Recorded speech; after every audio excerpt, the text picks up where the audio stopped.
E aí, quando vieram as famosas manifestações de 2013, aquelas do não é pelos 20 centavos, eu percebi que havia um mal-estar no país e que eu também não estava feliz sendo empresário. Eu sempre tive uma perspectiva histórica do papel do Brasil e do papel dos grandes homens na história. Eu me sentia um cara pequeno. E aí eu tomei uma dessas manifestações e eu falei, nossa, eu realmente sou bom nisso. Que droga. E acho que eu vou largar tudo. E aí eu juntei um grupo de amigos e eu montei aquilo que se tornou o Movimento Brasil Livre. E a ideia nossa era, nós vamos derrubar o PT e nós vamos fazer o Brasil passar por uma série de reformas e um dia nós vamos nos tornar um partido político que vai mudar a história do Brasil. E a gente vem cumprindo, né, esse cronograma com alguns sobressaltos no meio, com muitas brigas, mas mesmo nós realmente derrubamos o PT, apoiamos a Operação Lava Jato, fizemos as manifestações que ajudaram não só a derrubar Dilma, mas terminaram também ajudando a prender o Lula. Veio um hiato muito ruim, que foi o governo do então presidente Bolsonaro, que foi um governo que pegou toda essa esperança e transformou num culto à personalidade dele. E aí vimos o retorno, por conta disso, do Lula ao poder. Fomos oposição ao petismo, mas não adianta apenas hoje ser oposição. Os brasileiros perderam esperança. Ninguém quer mais sair às ruas, ninguém quer mais lutar por causa nenhuma. O brasileiro não acredita em mais nada, o brasileiro está cínico. Então, a única maneira de você conseguir mudar o jogo é você reencantar as pessoas. Então você tem que criar um partido político, mas não para ser mais um partido político. Você tem que prometer uma imaginação para o Brasil e construir essa imaginação de um Brasil diferente. Um Brasil em que você vai conseguir andar na rua sem ser assaltado. Um Brasil em que um bandido, se ele pensar, se vir na cabeça dele a ideia de assaltar alguém à mão armada, ele já vai saber que vai aparecer 3 tiros no meio do peito dele. Um Brasil em que as regiões do Brasil são funcionais. Em que você que está no Rio Grande do Sul não vai ficar eternamente mandando seu dinheiro para Brasília para esse dinheiro ser mandado para um político no Maranhão. Que é assim que funciona a regra. A regra do jogo é assim, eu sou lá de São Paulo. São Paulo é pior ainda a situação. Você manda o dinheiro para Brasília, o dinheiro vai para um político no Amapá, esse dinheiro some na conta desse vagabundo no Amapá, a população do Amapá fica pobre, aí ela migra para São Paulo, ou migra para aqui, para o Rio Grande do Sul, aqui menos, né? Mas hoje em dia é Paraná, para Santa Catarina, vive mal lá, atrapalha também a vida da população lá em muitos termos, porque faveliza ou gera pressão sobre os serviços públicos, não vai recurso para suprir isso nos municípios, o Brasil passa a se odiar como nação, o Nordeste continua um pouco desenvolvido,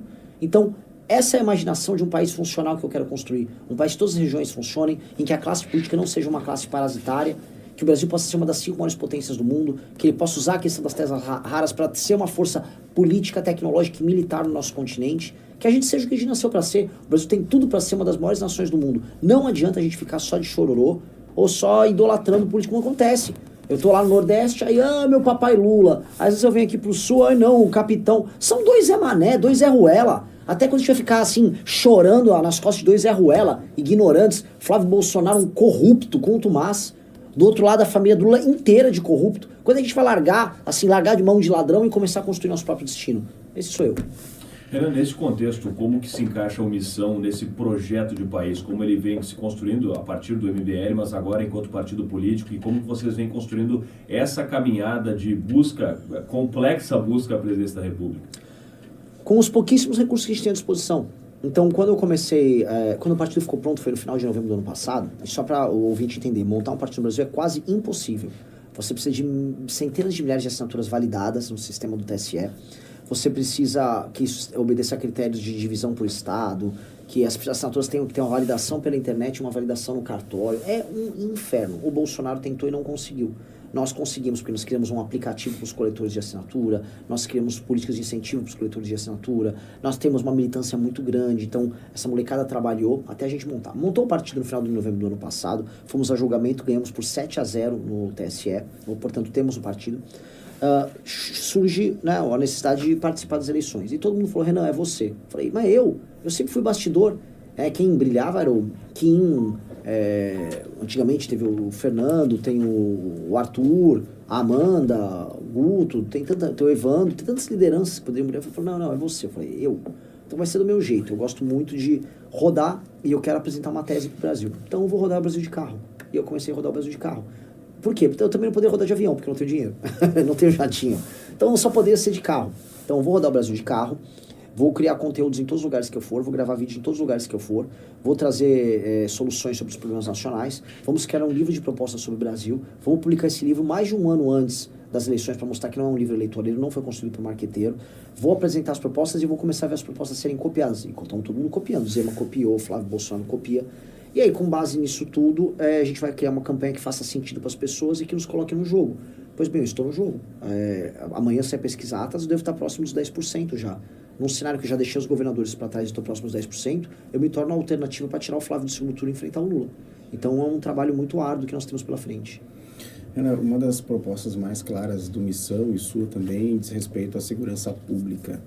É uma dificuldade, é uma questão muito complexa no nosso país hoje. Explica para a gente em que frentes também o partido, essa tua proposta de governo, trabalharia em relação à segurança pública, muito focado também nas questões das facções. Como é que vocês trabalham nesse contexto? Vamos lá, a gente vai fazer primeiro um corte entre o que é facção e o que não é facção. Então, para quem não é facção, tá? Se você é um ladrão, um bandido que comete crime violento, um assaltante de celular que não é faccionado, e hoje é cada vez menos assim, tá? Qualquer ladrão pequeno, qualquer ladrão de galinha precisa se afiliar a uma facção, porque caso ele seja pego, vai precisar de ajuda na delegacia, ajuda na cadeia, e a facção funciona quase como um seguro que essa pessoa tem para ajudar ela. Mas tudo bem, se você não é um faccionado, nós vamos aumentar muito as penas para você, e se você for reincidente, você vai, sim, ficar muito tempo em cana, sem progressão de pena. Então, tua vida vai ser uma desgraça.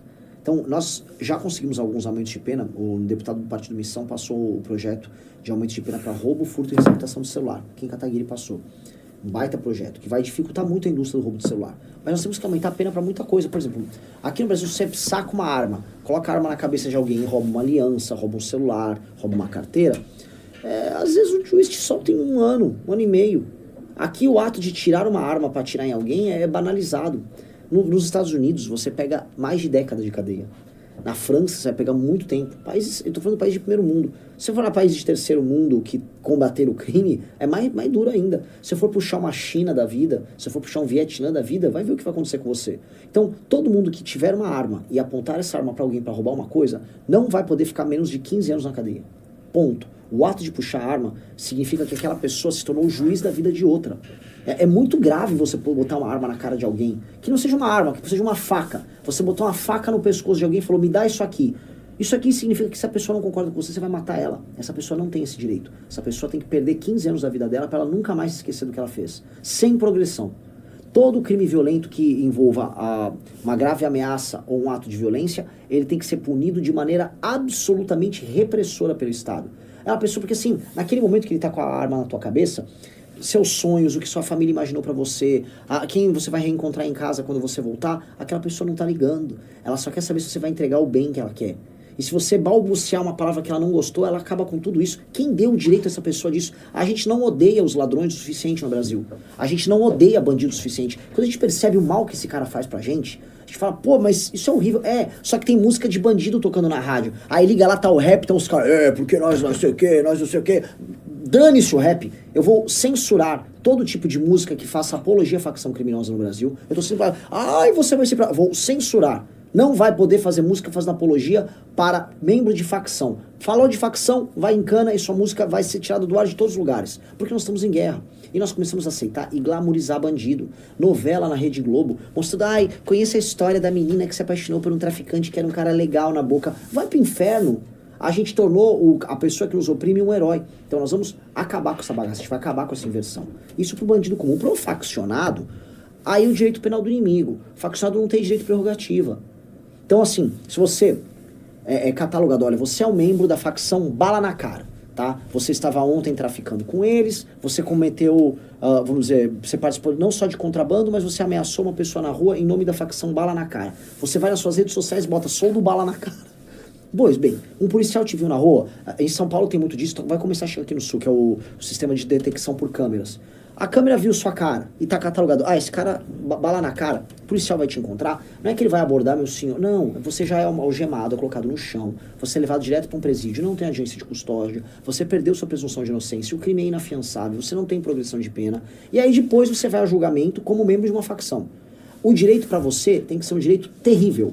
Porque não é um direito que eu vou tratar no brasileiro normal. Se você aceitou ser parte da facção Bala na Cara, Os Manos, V7, tem os anti-Bala na Cara, você aceitou não ser um brasileiro comum. Então você não vai ter as regras do brasileiro comum. As regras vão ser diferentes para você. E isto vai permitir que o Estado brasileiro destrua o crime organizado. E de muitas maneiras. Alguns lugares como o PCC eu vou ter que usar a inteligência. Então, eu vou ter que rastrear, por exemplo, toda a parte de faturamento bilionário que eles têm. Porque a droga que vem da Bolívia, ela entra pelo Mato Grosso do Sul, passa pelo Mato Grosso do Sul, seja por avião, seja por terra, e ela vai equipar caminhões que vão cruzar o estado de São Paulo inteiro, vai parar em cidades como Americana, em que a carga é colocada dentro de contêiner de café. Esse contêiner vai lá pro Porto de Santos, chega no Porto de Santos, chega primeiro na Baixada Santista, eles veem qual barco vai ser encaixado e tal, e aí eles conseguem passar pelo raio-x e entrar lá. Outros utilizam submarinos do PCC para colocar no casco do navio. E isso vai lá para Roterdã, na Holanda. Então eu vou ter que ter cooperação com a Holanda, eu vou ter que ter cooperação com a Bolívia, eu vou ter que ter polícia federal atuando na fronteira, eu vou ter que ter, eventualmente, a Força Aérea atuando para abater avião, eu vou ter que ter trabalho junto às empresas de café, empresas de contêiner no interior de São Paulo inteiro, eu vou ter que fazer uma tomada da favela na Baixada Santista, eu vou ter que fazer uma intervenção no Porto de Santos. Olha o tamanho da operação para eu quebrar o PCC. Isso é para quebrar uma facção. É a maior, mas uma facção. Ali está o grosso do faturamento deles. Então o presidente da República vai ter que ter muitos meios para promover esta guerra, que é uma guerra. É uma guerra. E você, na guerra, ou você perde ou você ganha. O Brasil está perdendo a guerra. O México tentou entrar em guerra contra o crime organizado lá, está perdendo a guerra. A gente vai precisar ganhar a nossa. Senão você vira um narco-estado, que é o que o Brasil está virando. A burocracia, o Congresso, o quanto isso pode engessar ideias tuas que parecem muito claras, mas o quanto também do sistema, do Congresso, da burocracia pode acabar engessando na prática essas ideias, Renan? Eu não vejo tanta dificuldade no Congresso em si. Vamos pensar em perspectiva. Se eu venço as eleições, significa que essa agenda que eu estou falando em todos os lugares que eu vou, ela venceu. E o Congresso já está com... O Congresso não está me atrapalhando. Mesmo na legislatura atual, ele está passando legislações que aumentam pena de bandido. A gente andou vendo isso aí. Está passando a lei das facções, né? No governo Lula, inclusive, né? Mesmo o PT teve que ceder para o óbvio. Então, eu não acho que a maior parte das dificuldades será no Congresso. Eu talvez veja alguma dificuldade no STF. Por exemplo, se eu for fazer uma operação, eu citei agora a Baixada Santista, né?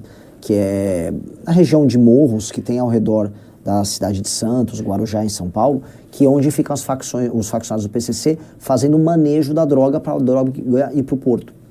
Eu vou precisar subir aquele morro e eu vou precisar matar muita gente ali. A polícia não vai ter muito o que fazer. O PCC vai se entregar fácil? Se entregar, eu não vou precisar matar ninguém. Eu apenas coloco eles na cadeia por muito tempo. Agora, se eles reagirem, a Polícia Militar de São Paulo, com apoio logístico do governo federal, vai passar fogo neles. Normal, tudo muito bonito. Vai ser uma coisa redentora, as pessoas vão comemorar e tal, legal. Se o STF vir falar não pode, eu não vou cumprir. Não vou cumprir. Eu não tô aqui, eu não sou o Bolsonaro, eu não vou ficar xingando o Xandão o tempo todo. Fui aluno do Alexandre de Moraes na Faculdade de Direito da USP. Fui aluno do Ricardo Lewandowski, agora é ministro da Justiça. Conheço essas pessoas de cabo a rabo. Fui estudante no período que eles foram professores. Sei como é que é a mente deles. Sei como pensa e como age o Alexandre de Moraes. Conheci o trabalho dele como ministro também. O Alexandre de Moraes, ele gosta de guerra, mas ele, acima de tudo, gosta de ganhar a guerra. Eu não vou dar uma guerra para ele ganhar de mim. Então, assim, se ele quiser fazer uma coisa, ele que comece errando. Se ele não quiser fazer, que ele que cumpra a Constituição e deixe o presidente da República trabalhar. E eu vou trabalhar. E eu não vou cumprir decisão ilegal. Decisão que proíbe o presidente da República de cumprir seu dever constitucional de defesa do território nacional de uma grave ameaça de uma organização interna, que é a ameaça de uma facção criminosa, é descumprir a Constituição. E ele vai entrar em descumprimento. Eu não vou aceitar decisões ilegais nesse sentido. Renan, e a negociação até com os governos dos estados, porque a gente fala aí de um sistema que vai ter que funcionar para implementar essas políticas de segurança pública, as polícias militares dos estados, polícias civis, quer dizer, como sistematizar isso e fazer com que um país com tanta diversidade, certamente com governadores de diversos partidos e vieses políticos, passem a operar cumprindo com aquilo que o teu governo vai propor? Essa é uma grande pergunta, porque, de fato, você tem inúmeros estados no Brasil que cooperam com o crime organizado. Eu já fui condenado umas 2 ou 3 vezes pelo governo do Ceará, pela Justiça do Ceará, porque eu falo que o governo do Ceará coopera com o crime organizado do Ceará. E a verdade é que ele coopera. Vou dar um exemplo de cooperação, para mostrar que não tenho nenhum erro no que eu estou falando. Estou falando aqui ao vivo sem o menor problema. Uma vez o Comando Vermelho tomou uma cidade, lá no interior do Ceará, cidade inteira. E aí o governador mandou a polícia evacuar as pessoas da cidade. A polícia foi utilizada para fazer a escolta de evacuação da população da cidade. Isso é de uma insanidade. A polícia toda armada querendo matar os membros da facção e o vagabundo do governador, do Eumano, mandando escoltar as pessoas para fora da cidade. A cidade virou uma cidade fantasma. Eu tive o prazer ou o desprazer de visitar a cidade fantasma. Era uma cidade fantasma. Já jogaram videogame, aqueles jogos Red Dead Redemption? Era aquilo ali. Uma cidade fantasma. Tinha um porco andando no meio da rua à noite, eu andava na rua, ficava os animais, a criação das pessoas da cidade, tomaram a cidade. Então era cachorro, era porco, cavalo, todo mundo andando ali, caminhando, a cidade crescendo mato. Tinha uma pessoa que morava na cidade que era um bêbado, que ficava um bêbado falando sozinho no meio da rua. Era uma cena de videogame. E o governo do Ceará autorizou. Cidades foram tomadas pelo crime organizado, Fortaleza toda cercada pelas facções organizam festas para promover nós estamos agora em paz, essa facção com essa, vamos fazer um jogo de futebol, um churrasco, vamos comemorar. Lá, se o governador, vamos supor que é humano, vence a eleição, se ele não quiser cooperar com o governo federal na destruição do crime, eu vou botar uma intervenção federal no Ceará. E aí eu tomo o comando da polícia no Ceará e eu, com o comando da polícia no Ceará, eu farei o que precisa ser feito. Mesma coisa no Rio de Janeiro, mesma coisa em qualquer estado em que não haja vontade de cooperar. Eu colocarei em estado de defesa esses locais e assumo como comandante em chefe as forças de segurança para destruir o crime organizado nesses lugares. Agora, se o governador quiser cooperar, vamos supor, o governador de São Paulo, Tarcísio, quer cooperar. Tarcísio, brother, tamo junto, irmão. Vamos trabalhar junto, vamos destruir o crime organizado junto. Se o governador do Rio Grande do Sul, não sei quem seja, espero que seja o Evandro, consiga, já tá no meu partido, vou fazer a operação com ele lá. Se o governador do Paraná quiser cooperar, vou cooperar com todo mundo, sem o menor problema. Se tiver governador do PT que queira cooperar, eu acho muito difícil. Então, beleza, vamos cooperar. Vamos cooperar. Eu quero atuar da maneira mais republicana e parceira possível. O que eu não vou aceitar é não fazer nada. Enquanto houver um faccionado controlando que seja uma casa no Brasil, eu não vou estar feliz. Se você tem vontade de montar um canal de cortes para ajudar a divulgar as ideias do MBL e da missão, eu tenho um treinamento 100% focado mostrando como você pode sair do zero sem saber nada de edição, thumbnail, até você monetizar um canal de cortes e além de estar ajudando no projeto, também ser remunerado por isso. No mês de maio, por exemplo, o canal Inevitável Cortes faturou mais de 30 mil reais apenas de AdSense. O Felino Missionário e o Missão Avança, ambos fizeram mais de 1 milhão de visualizações e faturaram acima dos 14 mil reais. E se isso te interessou de alguma maneira, é só clicar no primeiro link da descrição desse vídeo ou então ler o QR Code que tá aparecendo aqui no meio da sua tela agora, onde eu vou te explicar de maneira mais detalhada como você pode começar o seu próprio canal de cortes.